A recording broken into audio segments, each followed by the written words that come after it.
Hello, everyone. I'm Dr. Marty Ross, and this is another Conversations with Marty Ross MD tonight. I'm trying to get myself positioned here. Hold on here a minute. There we are. So it is a nice sunny day here in Seattle, of which we've had many this year, and I'm glad to be joining you here tonight. It looks like with the start of summer break for many people across the country that we may have a little bit of a lower turnout tonight, but that means for those of you that have asked questions and those of you that are here, I may be able to give you a little bit more personalized attention, so that's always good. For those of you that are new to our webinars, the way that this works is you get to ask me questions, and then I'll try to respond to as many as I can. You write your questions in the right-hand side of your screen. There is a chat box there. Go ahead and write it, and when you press enter, you're going to actually send it to me. I am going to post that question on the screen so everyone can see it here in a little bit when we get to your question. I take one question from a person. Sometimes we have time to do two. We'll see if many other people join us tonight or not. But again, as I said, it's a little bit of a lower turnout than we typically have. During the webinar tonight, I will be doing some screen shares so I can show you resources on my computer, especially those that are found in the Treat Lyme book. And then also tomorrow, we are doing a recording of the webinar tonight. And tomorrow morning, I will send you an email telling you that the recording is available for you to take a look at, okay? All right, so let's go ahead and get started with the first question here.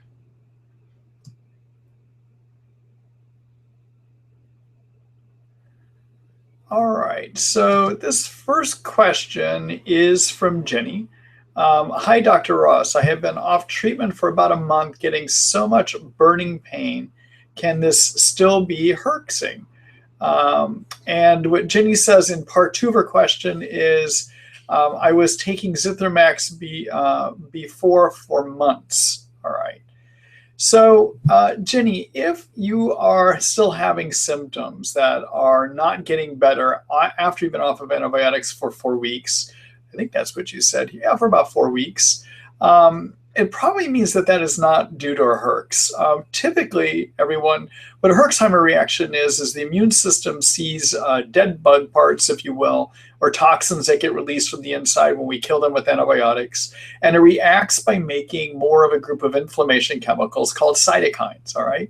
And many of you that have listened to my webinars know how much I talk about cytokines. So cytokines are good and bad.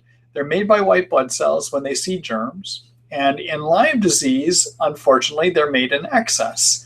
On the good side, they cause more white blood cells to be made to fight infections. They draw those white blood cells to where the infection is, and they help those white blood cells work better.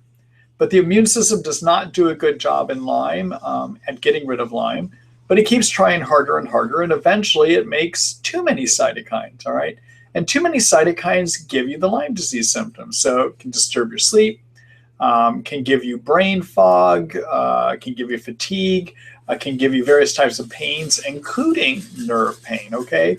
So typically, when you're going to get a herx is when you first started an antibiotic or if you've made antibiotic changes. Those are the times that you're going to see the greatest chance of a kill. And therefore, those would be the times that you're going to see the greatest chance of a Herxheimer reaction. So, Jenny, I think it's been too long that you've been off to have this be a Herxheimer reaction. And likely what it means is that you're having symptoms of Lyme. And if it's gotten worse, if these are worsening symptoms off antibiotics, then you need to think either in terms of, given the antibiotic you've been off of, if you've gotten worsening off of it, it's possible it could be a return or a ramping up of Bartonella, which replicates quickly. About every 24 hours, each Bartonella germ in you replicates. Bartonella can give you nerve symptoms like you're describing. And because it replicates so fast, if you get off of an antibiotic that was working and then suddenly start doing worse, it probably is Bartonella. The other thing is this could be too many yeast too. If you get too many yeast, they also kick up cytokines and they can give you some of these problems as well too. So let me just show you I'm going to do a quick screen share here, everyone. Show you a couple resources you can look at later. And go to the Treat Lyme book here. Okay, so that you can figure out, as I said, if you get worse off of antibiotics, you've got to think about yeast being present. This is our chapter called Yeast, and in here is an article that you ought to take a look at called Yeast, a Silent Problem. Do you have yeast? Okay, this will help you figure out if your decline or problem is due to yeast being there. All right. The second thing that I said you ought to consider is if you have gotten worse with neurologic symptoms pretty quickly after being off the antibiotics, you need to think about possibly Bartonella, and to see if that is a problem for you, look at our chapter called How to Diagnose, and there is an article called It Could Be Bartonella or Babesia, the Signs and Symptoms. Take a look at this. This will help you understand if you happen to have enough symptoms that suggest Bartonella as well too. All right, so let me go on back here. Ginny, thank you for that question. Good luck to you.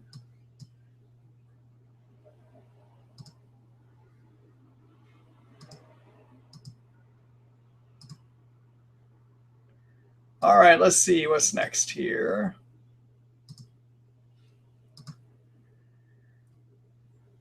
All right, so we've got a question that was posted twice in two different formats from Lisa. Lisa, I'm going to choose your second one because I think it gives the full question here. All right. So hello, Lisa, and thank you for writing a question here. I'm a 51-year-old female with chronic Lyme. Got a CD57 of 2.7, a C4A of 751. I'll explain what those are in a minute, everyone. Babesiosis and Bartonella. Looking for a treatment option for babesiosis that will allow me to use rifampin against Bartonella. Was on Mepron, azithromycin for 14 months. Am on ABAB, Doxy, and Plaquenil, and Cryptosida. Could not tolerate Alinea. Thank you. All right. So everyone, and I'm going to have to look through this again, Lisa, just to see exactly what you're on, but just a couple comments. So the CD57, everybody, is a type of white blood cell that will be low about 80% of the time that somebody has chronic Lyme. Having it be on the low side is a suggestion of Lyme, but we also know that there is one virus in particular that can cause it to be low. That is the HIV virus. I'm not saying you have HIV, but we do know one virus can cause it to be low. And I believe there may be other viruses that cause it to be on the low side too, because I'm often able to get people well and never budge that CD57. So I'm not sure the CD57 is actually the most useful test. I have a whole bunch of reasons for that. If you're interested in looking at that, look in the Treat Lyme book, and you can read the article I have on CD57. The C4A, I don't have an article on, but what C4A is, it's a chemical called a complement. And the C4A is a type of complement that can be elevated when either you have active chronic Lyme or if you have too many mold toxins or Lyme toxins in you, that will cause the C4A to be elevated too. All right. So then in terms of your question, the rifampin is an antibiotic that can be used to treat Bartonella. It also is an antibiotic that I like to use to treat cyst Lyme and intracellular Lyme. So for those of you that don't know, the Lyme germ actually lives in you in three forms. There's a form called the spirochete that looks like a corkscrew. There's another form that lives inside of your cells called intracellular Lyme. And then there is another form, which is a microscopic cyst form of the germ. All right. Rifampin can hit intracellular Lyme and also can hit the cyst form of the Lyme. And in addition, rifampin is a pretty good antibiotic at getting rid of Bartonella. It probably works maybe about 75 to 80% of the time. I usually find it's going to do better for Bartonella, though, if you combine it with a Bactrim, which is a sulfa antibiotic, or a Zithromax, or a minocycline, a doxycycline, or maybe even a Biaxin. I usually find it's going to do better if you're using two drugs to get rid of Bartonella, okay? So let me get back here to your question. I've given quite a bit of commentary there. Let's see. Looking for treatment option for babesiosis that will allow me to use rifampin against Bartonella. Was on Mepron and azithromycin for 14 months. Am on ABAB. ABAB, everyone, is a Byron White formula. that is homeopathic and maybe some biochemical killing abilities to treat Babesia. I personally don't find it to be that effective. And if you're looking to move something out of your treatment, that would be one I would think of. Let's see, doxycycline and Plaquenil. Okay, so your doxy and rifampin would be great for going after Bartonella. Your doxy and rifampin together make a full Lyme germ treatment too, because doxycycline picks up spirochete and intracellular Lyme. Rifampin picks up intracellular Lyme and cyst Lyme, okay?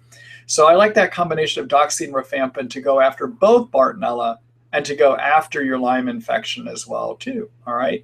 Now, in terms of doing something for babesiosis, the Cryptolepis sida acuta that you are on, I believe, is quite a useful herbal combination. I think it works about 80% of the time to treat Babesia, and you could actually just do that by itself, okay? In which you would do 5 milliliters of it 3 times a day. If, however, you want to strengthen that a little bit, you might consider adding Malarone. Malarone is a quinine derivative that also has a little bit of the atovaquone in it that you had in the Mepron. So Mepron per teaspoon has 750 milligrams of atovaquone. 1 pill of Malarone has 250 milligrams. And so what you could do with your Malarone is 1 pill twice a day. If you do that, get rid of your Plaquenil because the Malarone has a quinine derivative in it too. But to be quite honest with you, Crypto and Sida acuta can be a very useful Babesia treatment all on its own, but you could combine it with Malarone. So to answer your question, rifampin doxy treats Lyme. Rifampin doxy is a great treatment for Bartonella. You can combine it with Crypto and Sida acuta like you are. And if you want to bolster it any more, I would go ahead and add Malarone, 1 pill twice a day. All right? All right. So that was a long-winded response there. Let me do a quick screen share here, everyone. I want to show you some articles that you can look at about this later. Okay, so we're back in the Treat Lyme book. I'm going to go to the table of contents here and go to our chapter called Infection Treatment Plans. All right, this is it here. And there is an article that we have called Kills Babesia, a Brief Guide. That's it here. And in here, I lay out various treatment options, okay, which is what I was just talking with you about. There's also another article we have called Kills Bartonella, a Brief Guide. And again, this lays out various treatment options, including those rifampin-based treatments I was just telling you about. All right. And then in terms of how do we kill the Lyme germs, well, there's an article we have called Kills Lyme Germs, a Brief Antibiotic Guide. All right, and in here you can see how we build treatments for the Lyme infection too, including that we need to use antibiotics that treat all 3 forms of the germ. All right, so that should handle that for you. All right, let me go ahead and back here. So Lisa, thank you for that question. Let me clean that up. I got to get that off of my board here.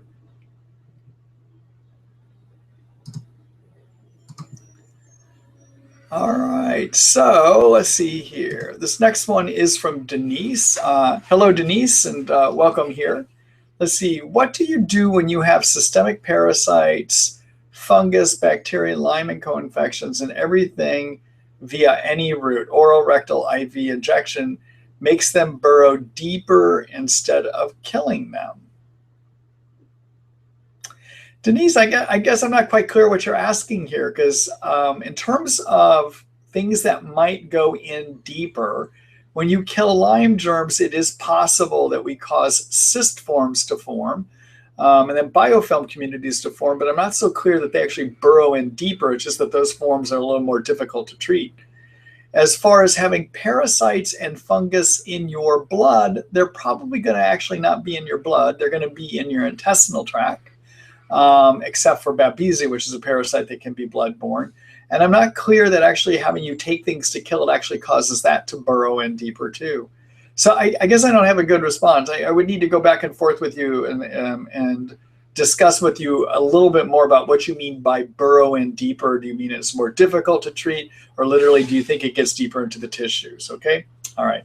So sorry, but I don't think I have a good response for you tonight on that one.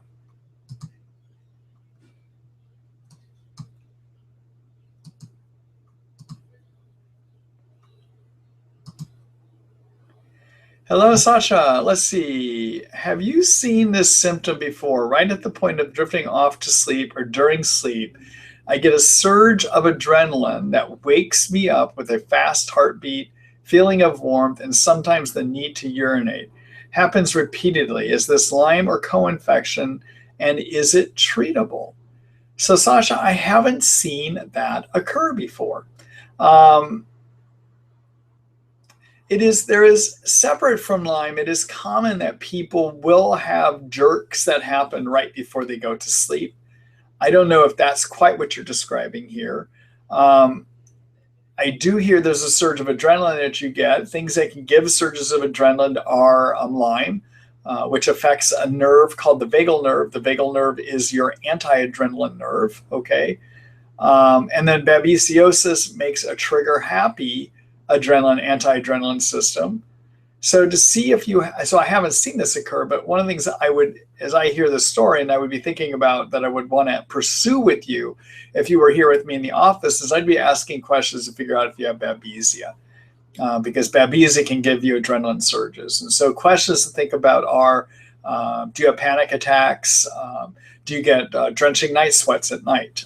Do you have air hunger? Do you have headaches in the front of your head? Do you feel off balance as you walk? Do you have frequent deja vu experiences? Okay, those are all things that could indicate babesia going on. If not, this just may be a symptom that some of us have even separate from Lyme. Okay, and then finally, it could be part of Lyme, triggering some instability in the adrenaline, anti-adrenaline system. All right.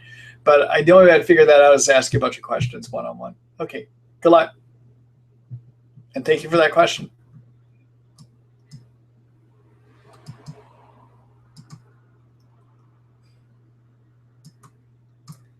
All right, next question is from Kelly here. Let's see what's going on.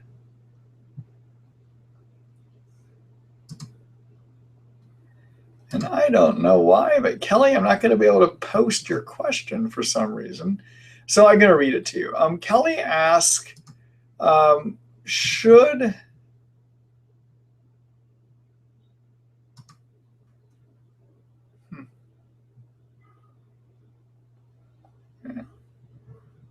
don't understand why that is. Okay, so Kelly says, should cholestyramine make you feel worse? Okay, so everyone, cholestyramine is a medicine we use to lower cholesterol for anyone, okay, that has it. It was designed as a fat-binding medicine to lower cholesterol. We use it in Lyme, though, to help bind up Lyme and mold toxins that get into the intestines and that could get reabsorbed. Let me talk to you about what I mean by that, and then I'll answer your question, Kelly, about the cholestyramine, okay? So there is a theory that has been proposed by a physician named Richie Shoemaker, who works out on the Chesapeake Bay in Maryland. He actually isn't working now. He's retired for health reasons, I understand. But he came up with an elaborate theory that shows that 25% of all people, whether they have Lyme, don't have Lyme, whether they're healthy, unhealthy, that 25% of people have genetic problems that lead it to them not being able to remove Lyme and or mold toxins. And these would be mold toxins they breathe in from their environment, okay? So what happens in 75% of us is our immune system see a Lyme or a mold toxin, tags them for removal. Those toxins then go to the liver tagged and they get changed from a fat-based form into a water-based form, where they then get moved into the intestines, and because they're water-based, they get mixed in with our poop and we poop them out. Okay, that's how things are supposed to happen. But there's 25% of people that cannot get rid of their mold or their Lyme toxins. And what happens in that situation is the immune system sees those toxins, but it is unable to tag them. Doesn't tag them, okay? So those toxins go to the liver untagged, fat-based, and they come out fat-based. Well, things that are fat-based, things that are fat-soluble, get reabsorbed back into the bloodstream. And so you can get this endless circulating loop of toxins. You just can't get them out. The way to get them out is to bind them up. And one of the ways to bind them up is to use a medicine called cholestyramine. Cholestyramine is used to remove cholesterol, but it binds up things that are fatty, okay? And you start at 1 scoop a day, and if you can tolerate, you go up to 1 scoop twice a day, and if you can tolerate, then you go up to 1 scoop 3 times a day. And I try to have people stay in that for at least 1 to 2 months at the 3 times a day if they can get there. Now, the problem is when you pull the toxins out of you, that can cause a cytokine flare in the immune system. And for those of you that joined me here earlier tonight, as you already know, I said white blood cells make a group of chemicals called cytokines in Lyme that are inflammatory, that give you most of the Lyme disease symptoms, okay? So when you start removing Lyme and or mold toxins with cholestyramine, that triggers cytokines, which can make it look like your Lyme got worse. And what really has happened is you just happen to be making more cytokines because you're pulling toxins out, okay? So for those of you that want to read a little bit more about cholestyramine or want to know the herbal alternative to it, because there is one, I'm going to do a screen share here. All right, so we're back in the Treat Lyme book again. I'm going to go to the chapter on detoxification. Okay, and the article that you would want to take a look at about these Lyme and mold toxins is this article here called Lyme and Mold Toxins, a Lyme Bite. And you're going to even see this is a recording from one of our previous webinars. We talk about cholestyramine there, but come in here and look at it in more detail. You'll see what I talk about with the fractionated pectin powder that is an alternative to the cholestyramine too. All right? All right, let me stop sharing here. Okay, thank you for that question.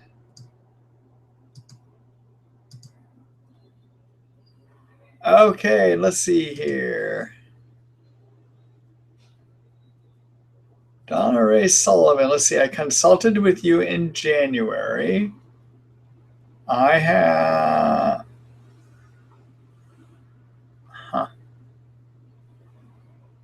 well, Donna Ray, you've posted your question a few places, and I'm trying to figure out where most of it is here.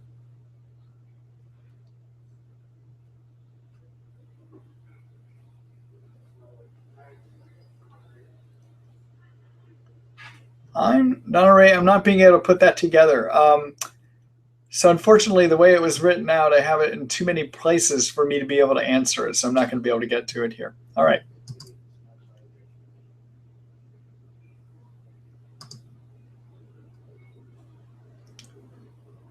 All right, let's see here.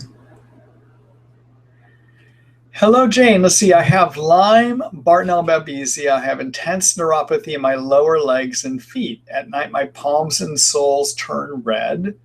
What will help ease the neuropathy pain? My diagnosis comes from positive lab tests and clinical signs and symptoms. I also have positive Rocky Mountain spotted fever. Okay.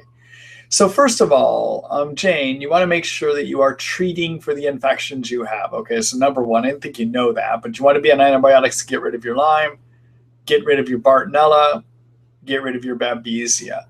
In terms of what likely could be giving that neuropathy you have, that neuropathy pain you have, that is either a Bartonella or a Lyme symptom. Okay, that's most likely what it's coming from. It's probably not coming from the babesia. Okay. All right, now let's see.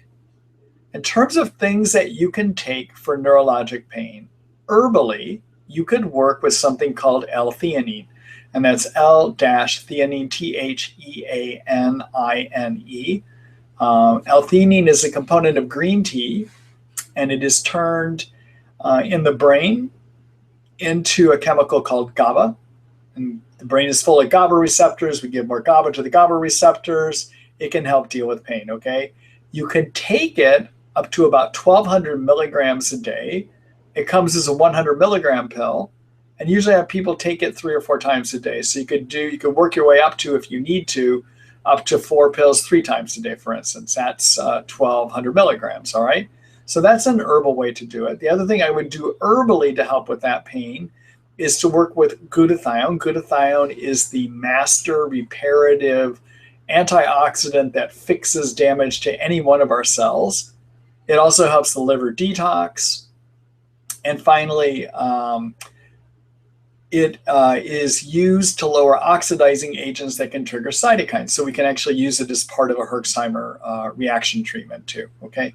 So I like to think of glutathione as the great fixer. And in fact, we have an article on glutathione. It's called Glutathione, the Great Fixer, okay? Because it fixes things up.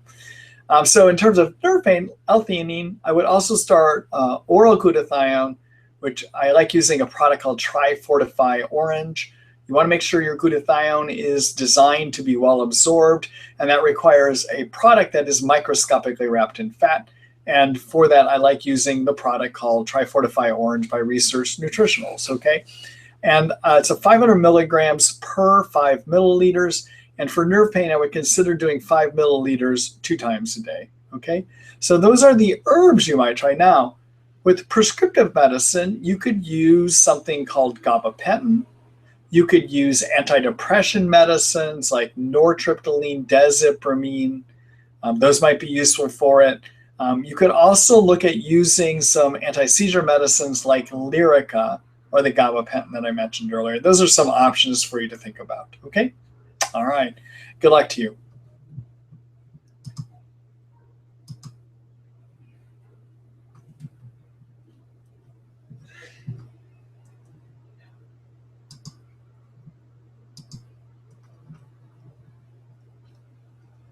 Bear with me here, everyone. I'm just cleaning up the list here.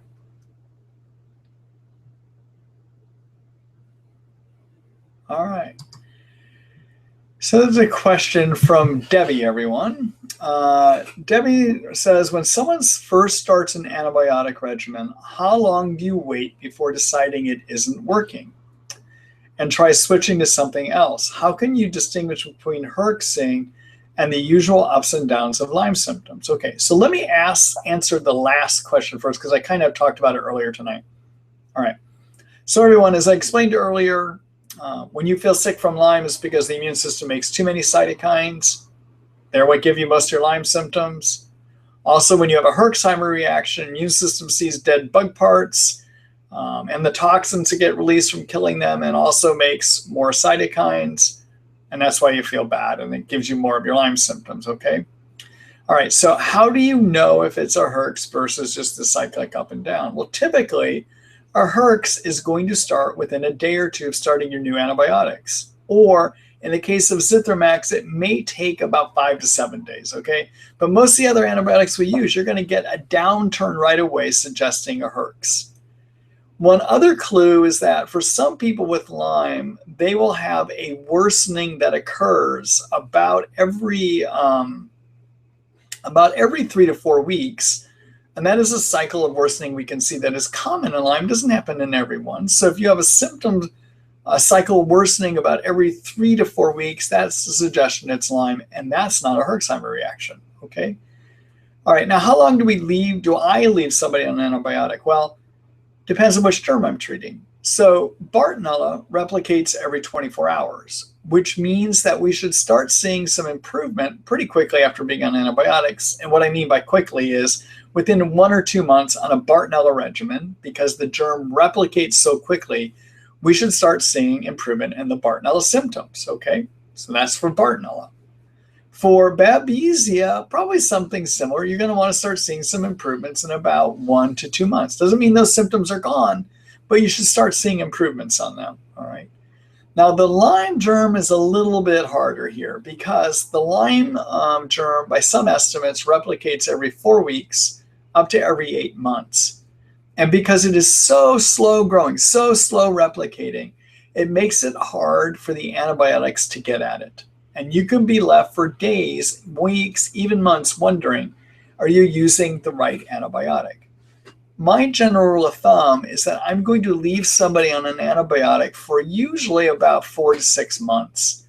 And I'm going to reassess it about 4 months to get an idea if it might be working or not.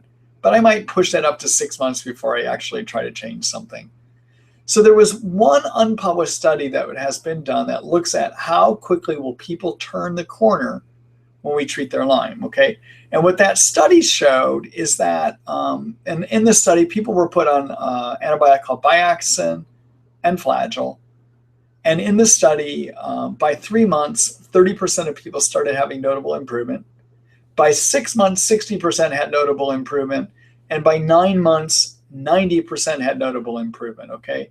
Now, the reason I give you those figures is they basically say that it takes time to turn the corner for a lot of people in this illness. And so sometimes it's just going forward with a kind of a blind leap of faith, okay? All right. Thank you for that question, Debbie.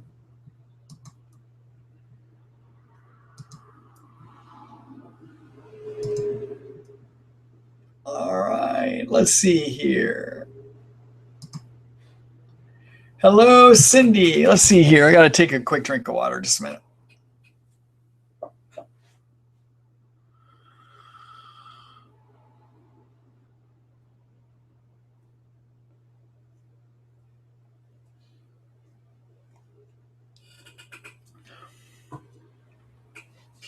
Okay, so Cindy's question is, hi Marty, since being very sick with Lyme and never before that, it always comes up on my test that I have excessively high iron in my blood. Why would this be so, and what can be done? So there is a condition of the liver which is called hemochromatosis, where people have elevated iron levels that can form deposits in the liver and can actually be quite harmful.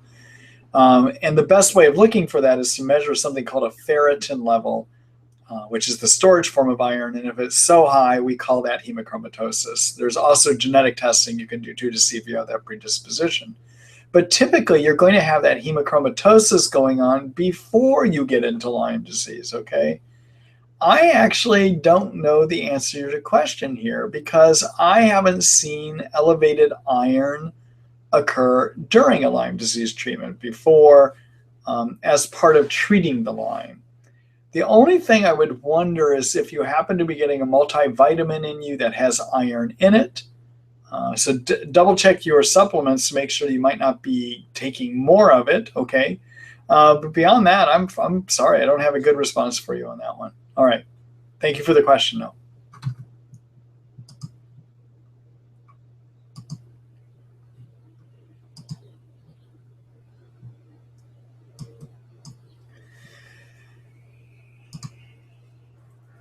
Hello, everyone. Hi, Ben. This is, let's see, this is Ben. Ben's got a question. It's called, does low dose immunotherapy, LDI, work? So this is a way, as I understand it, this is a way of trying to desensitize the immune system against Lyme and the infections by progressively giving more smaller amounts of the germ in form of injection and getting the immune system to stop reacting against the germ. There's a theory out there that for some people, their Lyme disease is actually caused by the immune system reacting against the germ. So in low dose immunotherapy, we give you low doses of the germ, trying to get the immune system not to be sensitive, kind of teaching it not to be sensitive. This is a similar idea to what we would do with allergy injections if people might have allergies. I think it's a nice theory. I'm very doubtful it's going to make a difference for most people because most people, their symptoms are not due to an immune system having allergic reaction or types of reactions against the Lyme germs, but rather it's because the germs release toxins that trigger cytokines, okay? And that they do direct damage to tissues, for instance. So I think it's a nice idea. I think it's one of those things we do in our quest not to take antibiotics or to take herbal germ killers, but ultimately it's my opinion that when you treat Lyme, you're going to have to kill your germ with something. And I don't think that this is going to be the best way of helping a person. Anyway, that's my opinion. I don't think there's enough of us that really know, that do it enough to even know if it really does work. I know there's some practitioners that claim it works. I'd like to see what their science is actually. All right, thank you.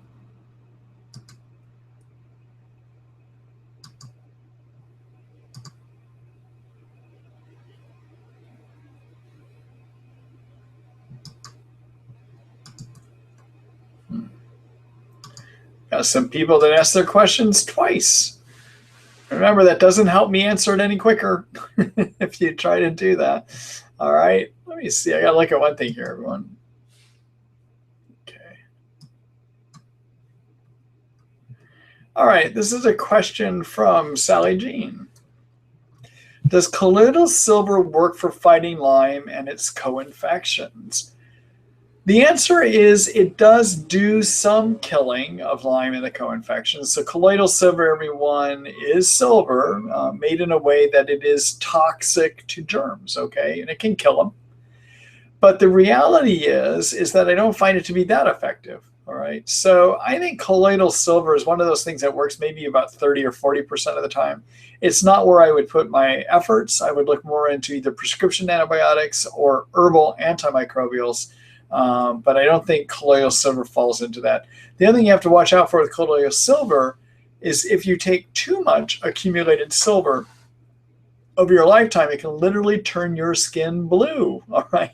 And that kind of blue will not go away once you stop taking the colloidal silver. So you got to be careful with that. All right. Thank you for that question.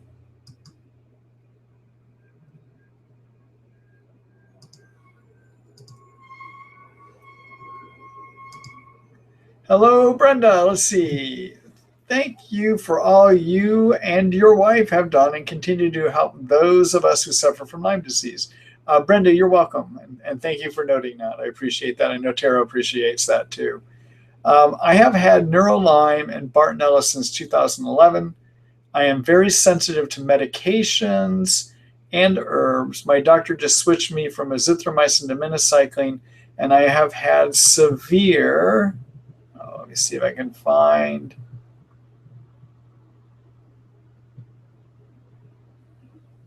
Let's see. Well, darn it. Brenda, I don't have the second part of your question here to even be able to answer it, so I'm not sure. Let me see if I can get kind of a gist of this here.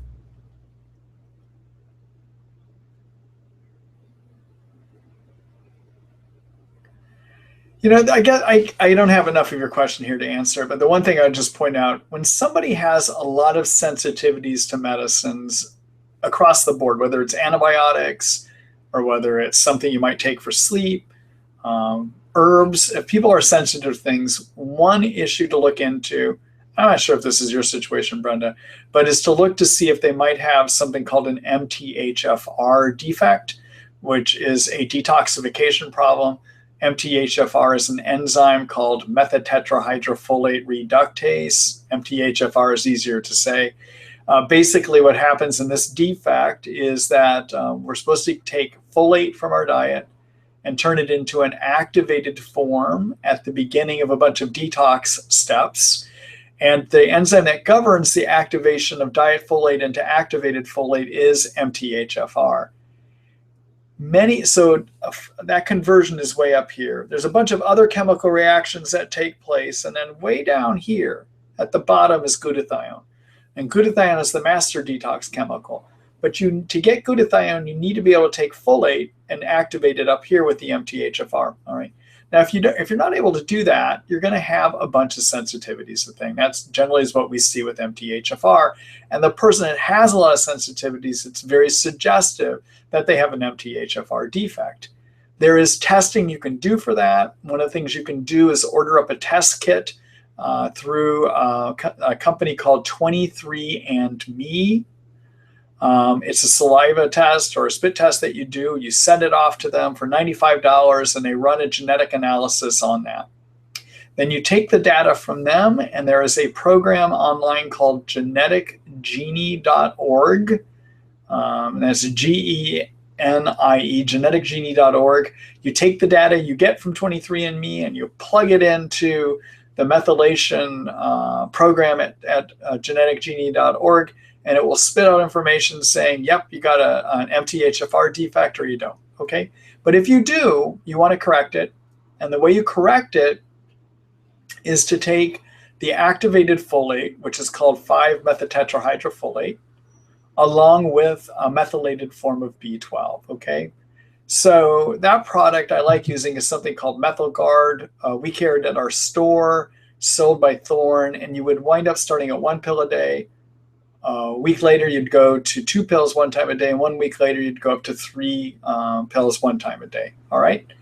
If you want to read more about this, because I know I just kind of covered that quickly, let me just do a quick screen share here, and I will get there. Let's see here.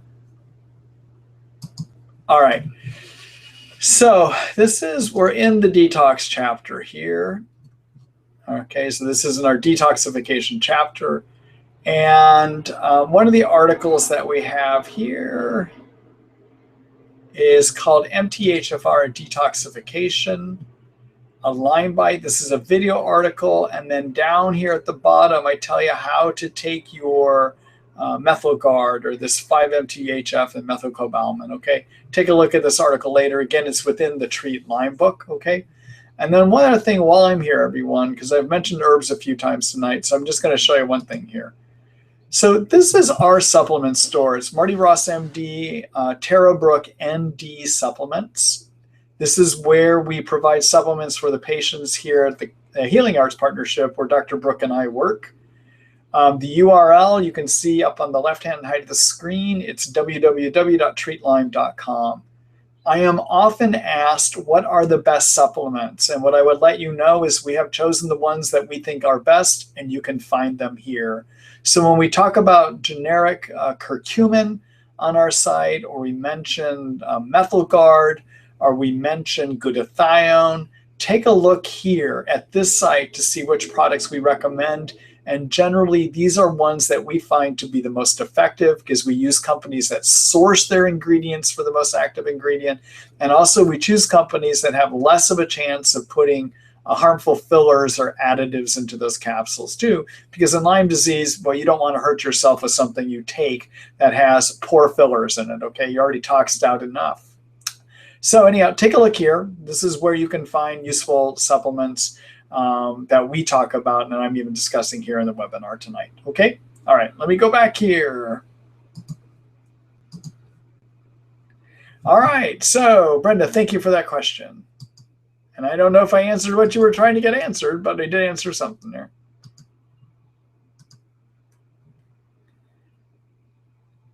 All right, let's see here. This is from Susan. Hi, Susan. It's been a while since I've actually taken one of your questions, so it's good to see you back here again tonight. And I know you've been trying to answer them. I just haven't gotten to them. Let's see. What would be your recommendations for best thing to do during a Herx reaction, say ataxia, nervous system, hyperreactive muscles? And let's see here. There's a second part to that, everyone. Clenching in calves, nerve pain, increased hyperacusis. I drink lemon water, take Klonopin, but I'm wondering what else can help. Thank you. So, Susan, let me go back here. I'm going to go look at the first part of your question again.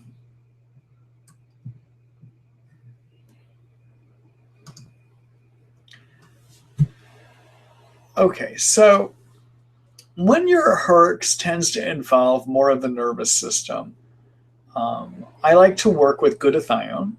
So glutathione, everyone, is the master detox chemical that helps move toxins out of the liver. It also moves toxins out of cells. It is a very powerful antioxidant that lowers oxidizing agents that can trigger cytokine production. So it lowers cytokines made as part of a Herx. And it's used by nerve cells to repair. So one thing I would do is nebulized or IV glutathione. Okay, that's one thing I would do, Susan. The other thing you might consider doing is to take lithium orotate. Lithium is a mineral that's used by nerve cells to function. If you give more of this essential minerals to nerve cells, it can calm down an agitated nervous system. I would use probably 10 milligrams. It comes as a 5 milligram pill that you can take 3 times a day, but I'd probably take 10 milligrams 3 times a day. Okay. Let's see.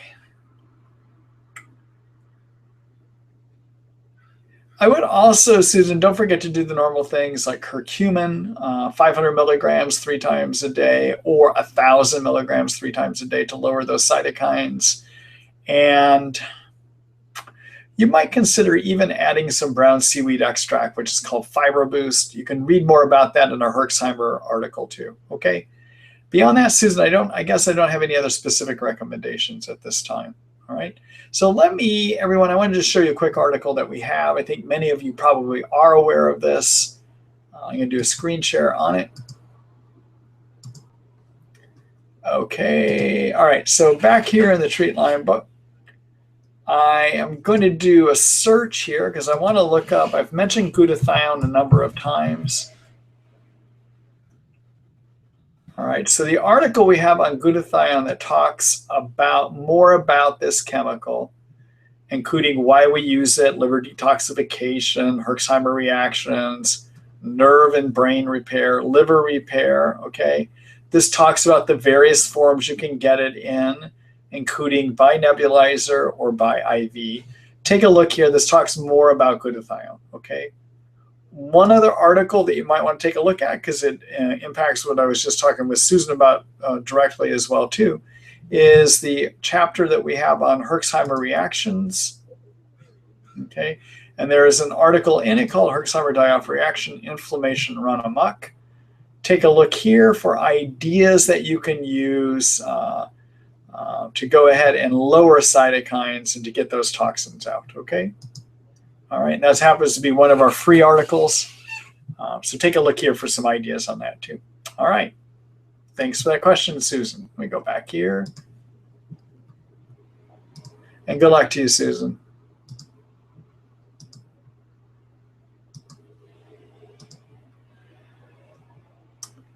All right, let's see here. So for some reason, Nikki, I'm going to read your question. It's not going to allow me to post it, though, unfortunately. So let's see. My husband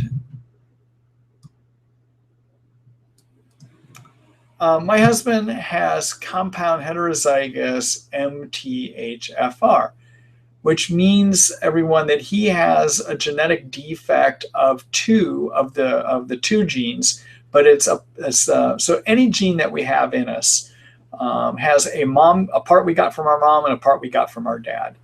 And there are two genes that we look at on the MTHFR. I talked about that earlier. That's the method tetrahydrofolate reductase.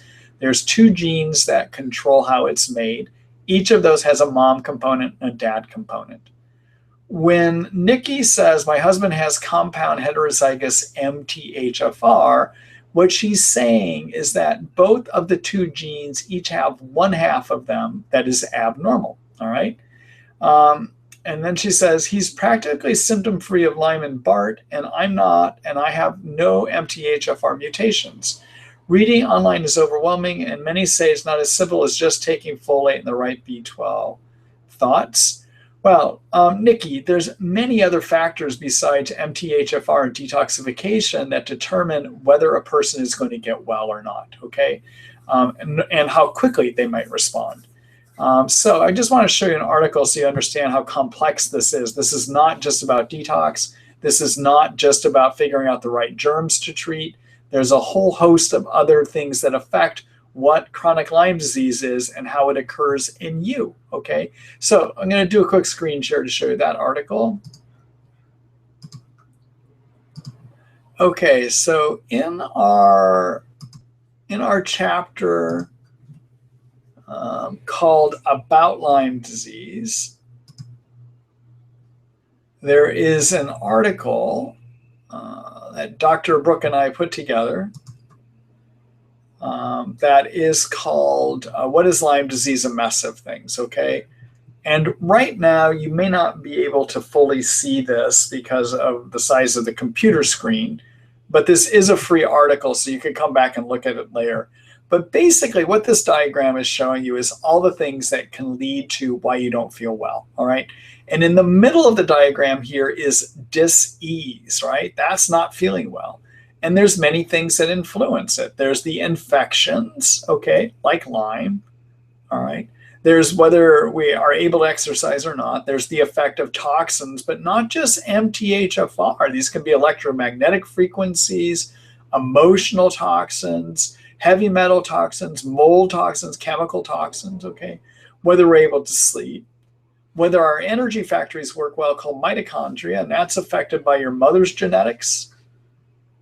Toxins, infections alter how mitochondria work. We also have to look at how your hormonal systems work. We have to look at the genetics behind how your immune system, inflammation, detox system work. And what other infections do you have? Okay, all of this stuff together adds up to Lyme disease.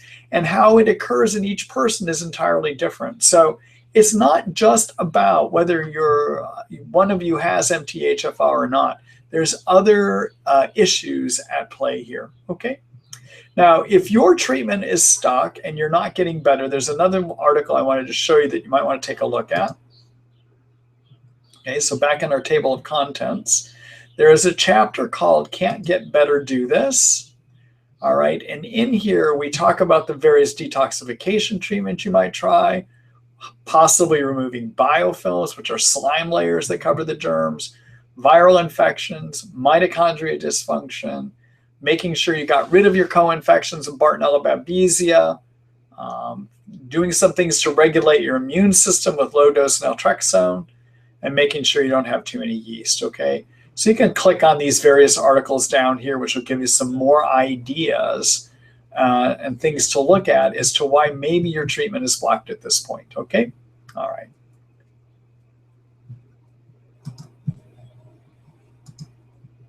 So, Nikki, thank you for that question.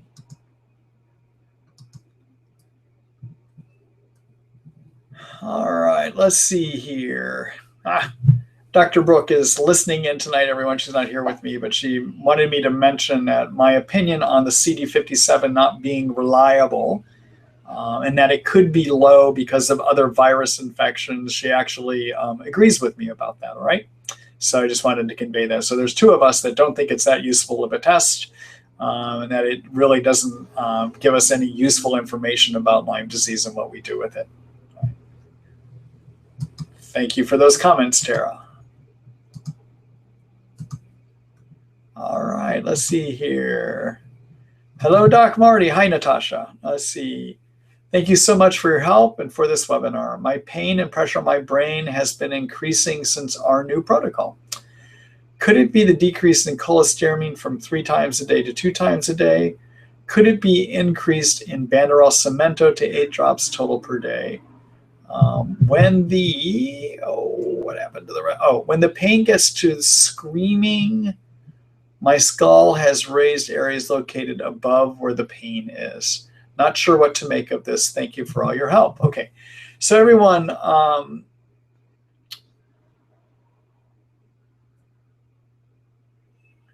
okay, so what Natasha is talking about, and since she posted it here, so Natasha is, as she says, our protocol. So that's the protocol I've helped put together for her. So Natasha is using, as everyone knows, cholestyramine is something that people can use for detoxing, okay? And one of the things that appears has happened is we did 2 things. At the last visit, Natasha, I thought your detox mechanisms were working better, and I didn't think that we needed to be on as much cholestyramine, but I think I was probably wrong. It sounds like as we get more aggressive about killing your Lyme germs, your immune system is having a very hard time getting rid of those toxins. You're one of those 25%, she's one of those 25% that Dr. Shoemaker describes in his issues about mold and Lyme toxins.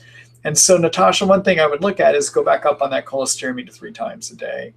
And how it may correlate with doing worse is as we've gone up on the Banderol Cemento to 8 drops total a day, which is low, but in Natasha, that's causing significant reactions here. Natasha, as we've gone up to that, you're probably getting a stronger kill, and therefore more germs are dying, releasing their toxins that you're having a hard time getting rid of. And so I guess we just did an experiment to see if in fact the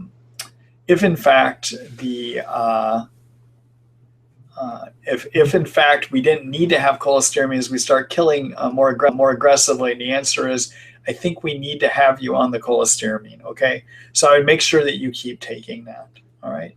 And I'm checking out one thing here.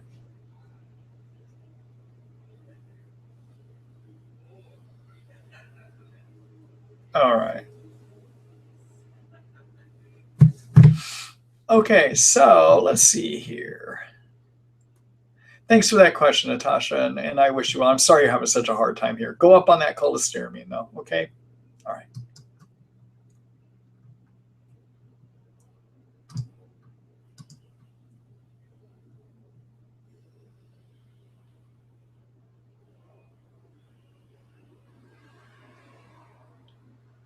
Hmm.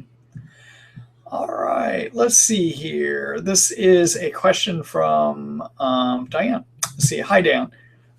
Thanks for being here and doing this. Quick question about Marcons. Please discuss. Also, how do you combine binders like Beluga, kinase, and MCP? Are they interchangeable? All right, so let me start at that last part. So I don't know what you mean by binders because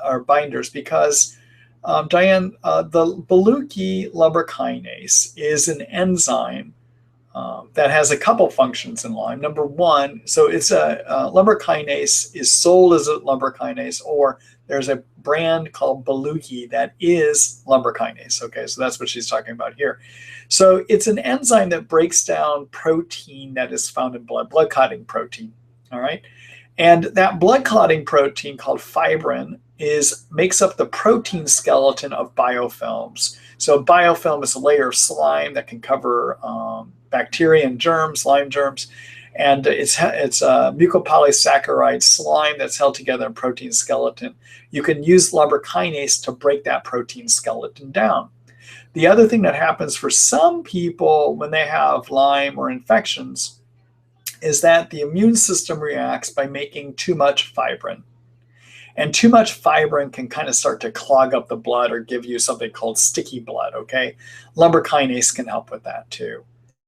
And I don't know what MCP is. I don't like working in initials because I'm not sure what you mean by MCP. So I'm not going to be able to answer that, okay? If your question is, are some enzymes, and I'm not sure what this MCP is as an enzyme, is, in terms of enzymes, I think the strongest one is lumber kinase. That's the one I tend to like to use if I'm going to use enzymes, okay? All right, and then Marcons. Okay, so Marcons, everyone, is something called methicillin-resistant coagulase negative staph, okay? So methicillin-resistant is the MAR part. Coagulase negative is the con part, and S is staph, all right? So this is a bacteria that can live up here on the inside of your nose. Dr. Shoemaker, who's come up with this whole protocol about using cholestyramine to remove Lyme and or mold toxins, has a next step if that doesn't work and people aren't getting better, and that is, he says, to do a nose swab of an area right up here to see if they have too much of or have Marcons, this bacteria that I just described growing there. And if a person does, then they need to be treated with a nose spray that has something called EDTA in it, some Bactroban in it, maybe some amphotericin B in it. But these are things that help to get rid of this, and rifampin in it too. That would help to get rid of that infection, all right? Now, I think that Dr. Shoemaker is spot on when it comes to getting rid of the virus, or I'm sorry, of Lyme toxins and mold toxins. But then he's got a bunch of other steps he suggests that people take for something that he calls chronic inflammatory response syndrome.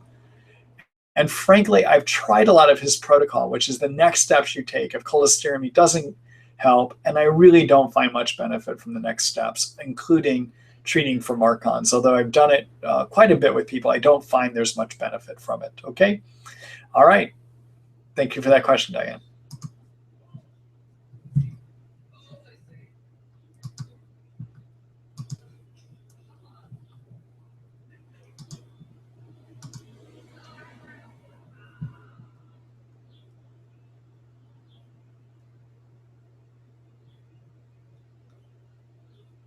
Huh.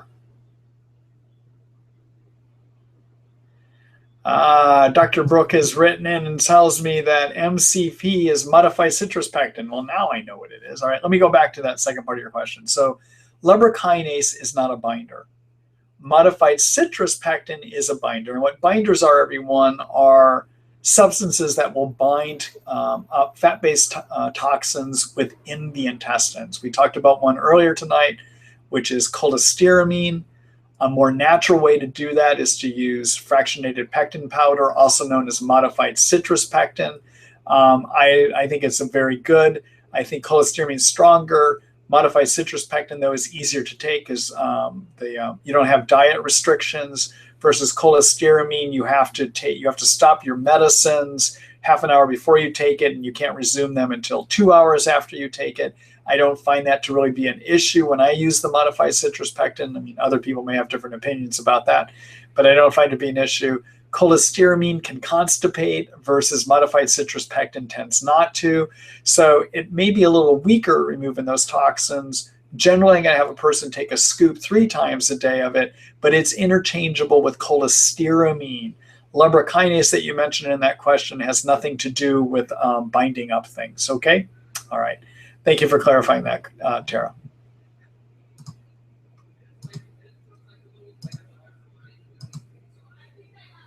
All right, let's see here.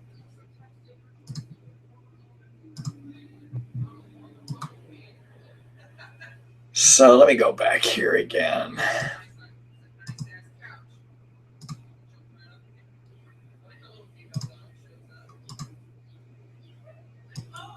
Let's see.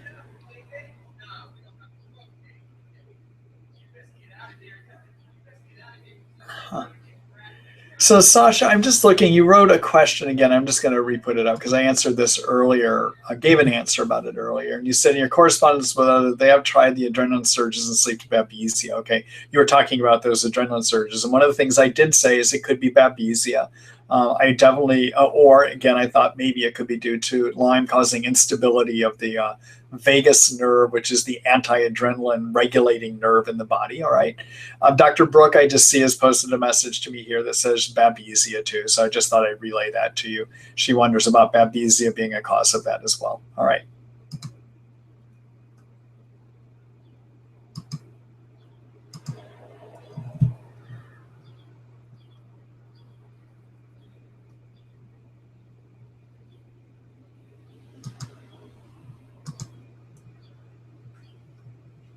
All right, let's see here.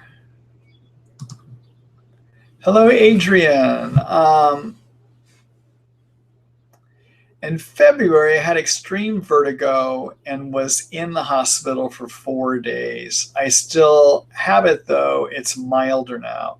Others in the Lyme group have vertigo, too. What causes this?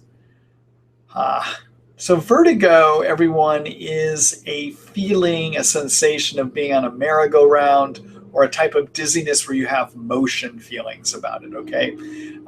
Which is a little bit different than dizziness that's a lightheaded or cloudy dizziness that you might get if you stand up too quickly, for instance, or if you happen to have a viral flu syndrome, okay? That's a different kind of dizziness. This is a dizziness that has a motion quality about it, all right?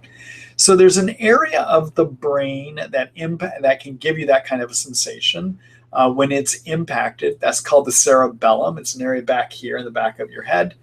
Alcohol, for instance, is what impacts this back here, which is why some people, when they're high on alcohol, will have vertigo. There's another part, another thing that regulates vertigo, and that's your inner ear, which has various nerves that make it work correctly.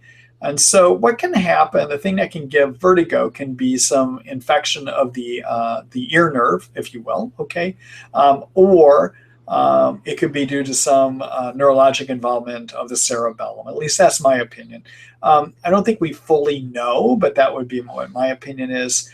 And the way to treat it is basically deal with your infection, figure out whether you've got Bartonella as part of it, figure out whether you got babesia as part of your problem, or also figure out if you have Lyme as part of your problem and go after those, okay?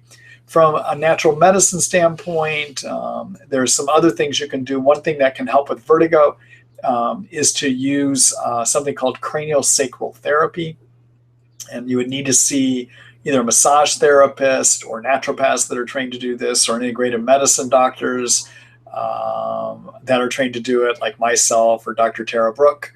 But basically, it involves using very light pressure around the head that creates changes in the fluid throughout the brain that can reset a vertigo or dizziness type problem. Okay. The other thing that can work well is Chinese medicine or Japanese medicine doing acupuncture or herbs. Those are some things to think about in addition to killing your infections. Okay.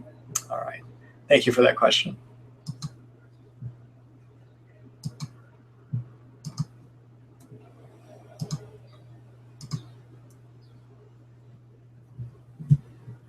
All right, let's see. Next question is from Jenny.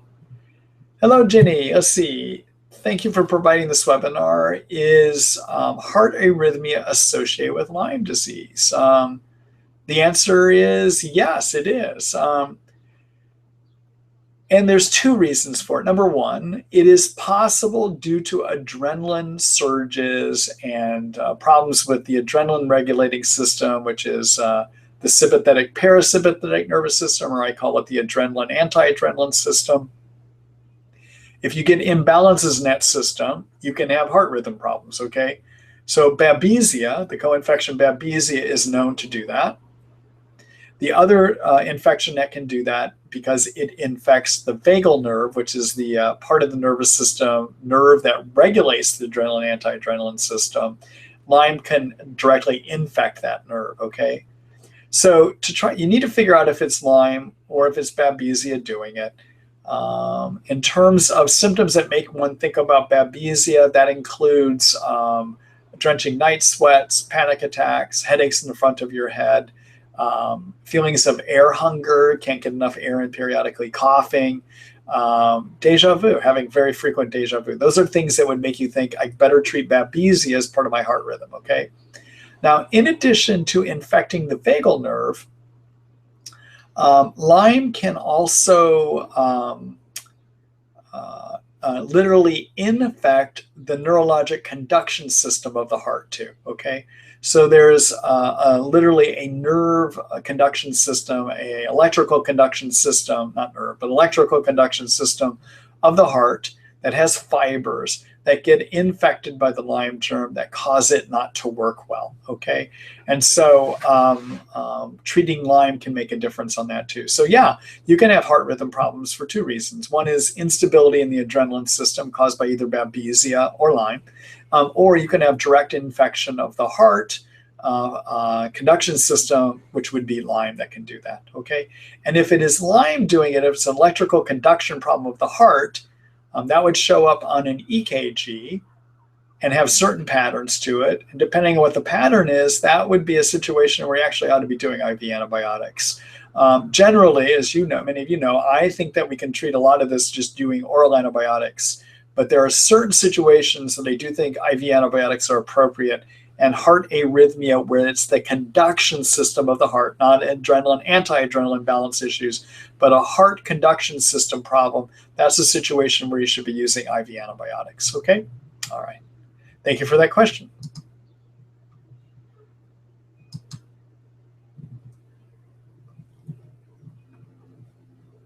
Let's see here.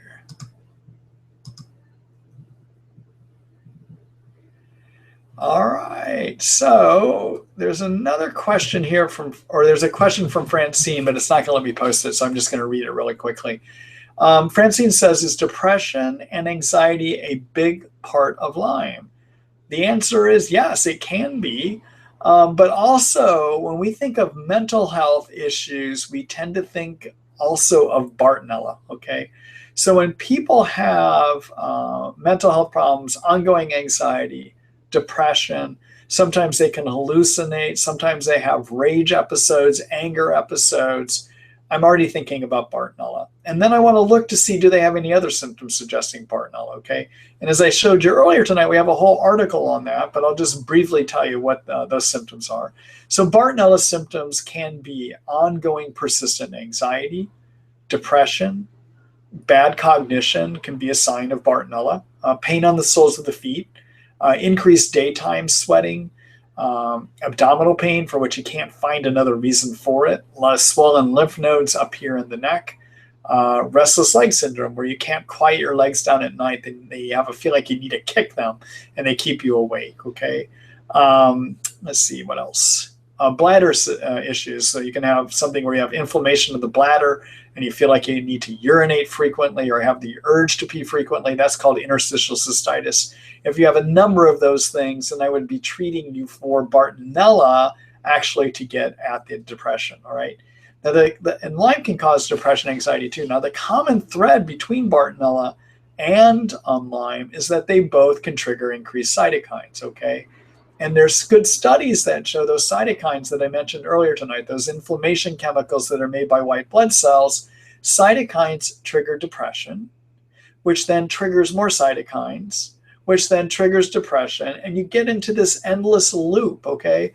So sometimes when I've got somebody that has, as part of their Lyme, while I'm treating them, start get bad depression, I'm going to start thinking, I need to interrupt those cytokines, okay?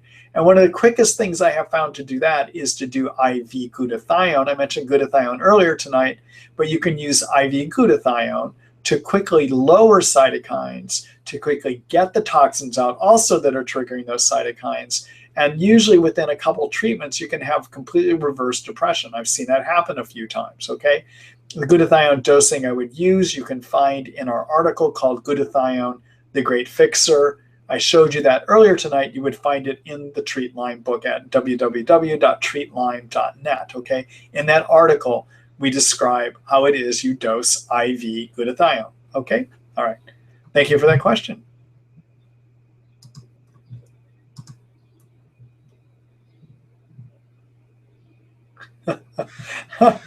Debbie, I like your question here.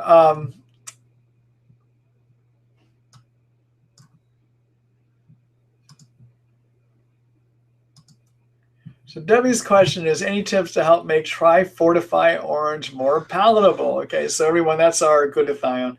Debbie, the reason that glutathione tastes poorly is it is rich in sulfur, okay? And it's difficult to hide that. The manufacturer, Research Nutritionals, has tried to do a good job with this product by giving it that orange taste. But as you can tell, it's kind of hard. You might want to try to bury it in a smoothie. You could try that. You might want to try to put it in vanilla rice milk, vanilla soy milk. Those are things that might be able to help make it more palatable for you too, okay? But if all else fails, you might even want to see if your prescribing doctor would be willing to prescribe through a compounding pharmacy nebulized glutathione, where you actually breathe the glutathione in. Sometimes that works better for people. Take a look at our article called Glutathione, the Great Fixer. We talk about how you use it in a nebulized form too, okay? All right, thank you for that question.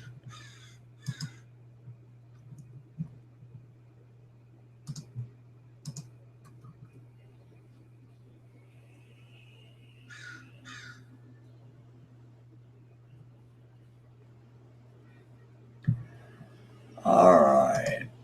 Hello, Brodus. Looks like you're giving me a follow-up question to last week. So let me see what I can do here. Welcome back too, by the way. Let's see, you answered questions about my visual disturbances last week. I've read to find that my visual problems and tinnitus matches with mycoplasma. What is your take on this? Could mycoplasma in fact cause these problems? And do you have a natural treatment for this on your site? Okay, so Brodus, I am just not a big believer that mycoplasma is the problem for most people that I know many of my colleagues say it is. So mycoplasma is Mycoplasma pneumoniae. It is a very common respiratory infection that occurs even in about 10 to 15% of healthy people, okay? That's what the studies tell us.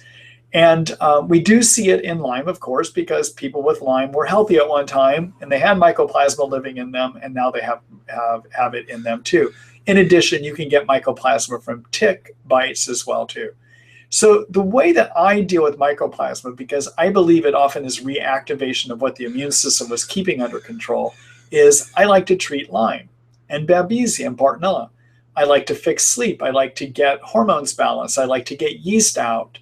I like to lower cytokines. I like to do all the steps that are necessary as part of our successful treatment recipe treatment guideline, because those balance out the immune system so it works better, so that mycoplasma can get back under control.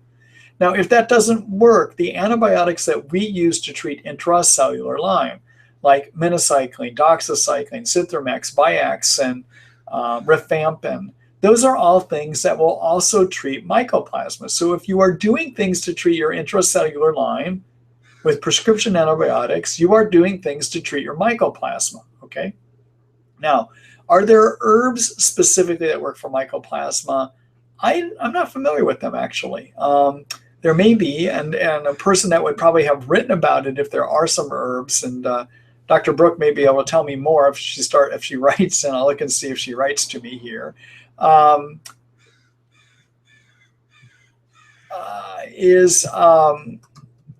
not aware of herbs that treat mycoplasma, but who may know that is an author named Buehner, as in Buehner Herbs, and that's Buehner. Okay? All right. So thank you for that question. Oh, I do want to show you one thing here, because I just mentioned, I think, what is essential for Brutus and actually anyone else that has that is wanting to make sure they're doing everything they can to recover from Lyme and also some of these other infections, okay? And so that is what I'd like to do, is just show you our successful treatment recipe, all right? So that's under our Lyme Guidelines tab here. Take a look here. Make sure you are doing all of these essential steps, okay? Number one, get sleep. We tell you how to do that. That lowers cytokines. Lowering cytokines helps to get your immune system working better, okay? Number two, actually take herbs that lower cytokines. That's curcumin. We tell you how to do that here. Number three, be an adaptogen. These are herbs that help you feel better, give you energy, but also help the immune system work better. And we like ashwagandha to do that, okay? Fix your hormone imbalances. We describe all about that here. And we even tell you how to figure it out based on symptoms, okay? Number five, make sure you're on a good multivitamin. Number six, treat yeast if you have them. Work to get rid of them. We give you some ideas down here on how to do that. All right. Number seven, treat your Lyme infection. Number eight, take some basic detoxification steps. And number nine, treat your co-infections, okay? If you do these 9 steps, often your immune system is going to turn on well enough to deal with that Mycoplasma pneumoniae, or a chlamydia pneumoniae, which you could have as one of those chronic common infections that even healthy people live with, okay? Or chronic virus infections that many of us cohabitate with that never causes problems. All of those basic steps can be quite helpful, all right?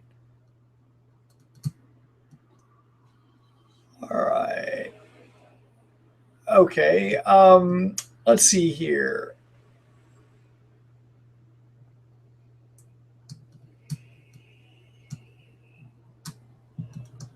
Okay, so here's a question.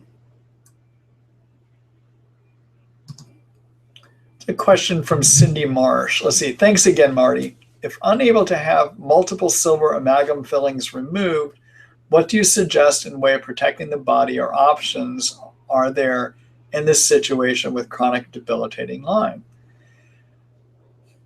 So Cindy, what I would look at, first of all, is if you're concerned of heavy metal toxicity, make sure you have heavy metal toxicity, okay? Because I assume what you mean by this is you're concerned of mercury getting released from your amalgams. And so the best way to figure out if you have heavy metal toxicity is to do a urine test after you have first taken a chelation agent like DMSA, okay? Then you collect your urine for 6 hours, send it off to the lab, and they're going to let you know whether you have too many heavy metals, all right? Now, if you do have too many heavy metals in you, then they can be removed, but you don't need to get the amalgams out of your mouth first. You can do oral chelation, even with the amalgams in your mouth, because when you take an oral chelation agent, a metal magnet chelation agent, and you swallow it, it's going to go through your mouth. It's not going to absorb what's in your teeth. It's going to get down into your body. It's going to get absorbed into your bloodstream, and then it's going to pull heavy metals out of you that are in you. It's not going to leach them out of the teeth from the underside because there is not blood flow into your fillings either, okay? So the reason I'm saying it this way is a number of my colleagues, and you can read online, that says never chelate if you have fillings in your mouth because they're going to leach into the bloodstream. Well, it's just not true, okay? Because for the chelation agent that is in your blood to leach out heavy metals that are in your fillings, they're going to have blood flow to them, and that doesn't occur. Secondly, the chelation agents you're either going to take IV or in a pill form that goes through the mouth. As it goes through the mouth, those chelation agents are not going to pull heavy metals out. So what I would do in your situation, figure out if you have a true problem. If you do oral chelation, okay? And so let me show you where you can find an article to look at later that gives you more of the ins and outs of how you do the heavy metal testing and how you do heavy metal treatment. Let me do a quick screen share to show you that.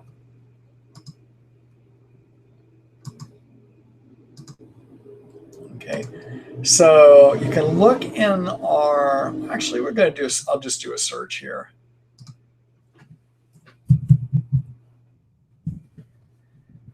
Okay, so there's an article we have, Heavy Metals, the Problem and the Best Test, okay?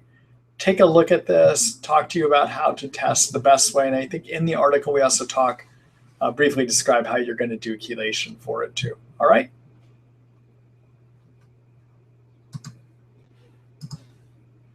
Okay. Thank you, Cindy.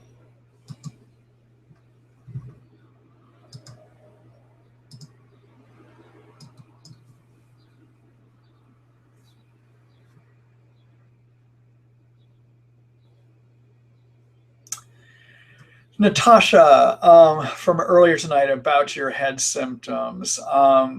Dr. Brooke, again, she's participating. She's not here beside me, but she's writing to me, is wondering about the possibility of doing some lymph drainage.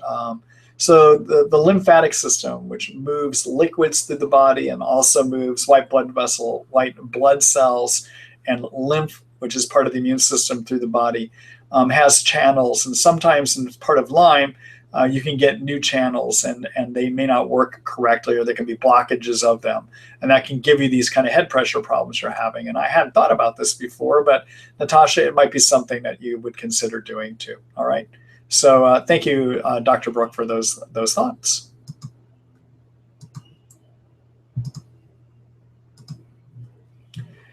All right, let's see. Here is a question from Brenda. Let's see.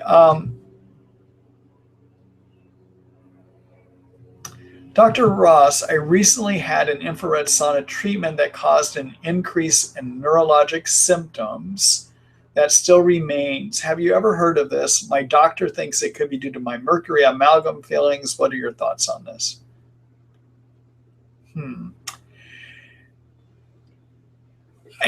Some thoughts. I guess I would need to actually do more of a direct conversation with you to do some clarifying questions, okay? But what happens when you do an infrared sauna? So infrared sauna, everyone, is a type of sauna that uses infrared rays.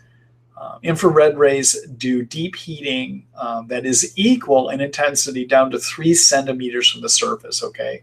Which compares to regular saunas where you're going to heat, but it's going to be at the surface, and then that's going to eventually work its way down. By the time you get to 3 centimeters deep, it's faded away. But in terms of the infrared sauna, that heating is equal down to 3 centimeters equal depth, okay? Now, when you heat up that way, there's 2 detox effects that take place. Number one, you're going to move toxins out of your tissues. And those toxins, 80%, are going to get moved into your bloodstream, and then they're going to go to the liver, and those toxins have got to be pulled out by the liver. That's if your detox mechanisms are working in the liver, okay? 20% of the toxins that come out actually come out through your sweat. So when you do infrared detox, even though everyone thinks it's all through the sweat, it's actually only 20% of the toxins come out through your sweat, okay? So now, if your liver was not set up, you weren't taking enough glutathione for your liver to work correctly, or the liver had exhausted its own glutathione, it's possible that the toxins that got moved out could have caused some nerve injury. Okay, that's a possibility. The other thing that can happen is if you move those toxins too aggressively, it can trigger a Herxheimer-like reaction, which is actually a cytokine flare, and too many cytokines can damage nerves too. I am extremely doubtful, though, about the heavy metal theory that your doctor has. There can be some heavy metals that get sweated out, but I'm not aware that they're actually going to get moved out in your blood the way I just described the rest of your toxins can. Okay? All right. Thank you for that question, Brennan.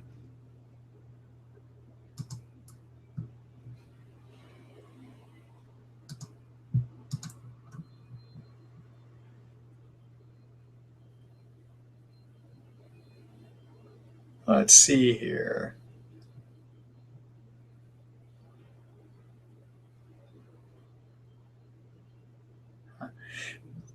So Aiden has a follow-up question. Aiden says, infrared sauna treatments trigger the nerve condition in my skin. Feels like floor burn on my skin. This happened 10 days into doxycycline treatment last May. Aiden, I'm not sure. I mean, one thought I have is when you do superheat, that increases blood flow to the tissues, which increases immune system going to those tissues, also increases antibiotics flowing to those tissues. And that kind of pain you're describing can be something we can see as part of a Herx reaction in nerves, okay? So it could be you're just getting better killing. Beyond that, I'm not quite sure why it's happening to you, okay? Thank you for that question, though. And Natasha says, thank you, Dr. Marty and Dr. Brooks. So grateful. You're welcome, Natasha. Jane says, thank you, Dr. Ross and Dr. Brooks, for all you do for us. You're welcome, Jane. Thank you.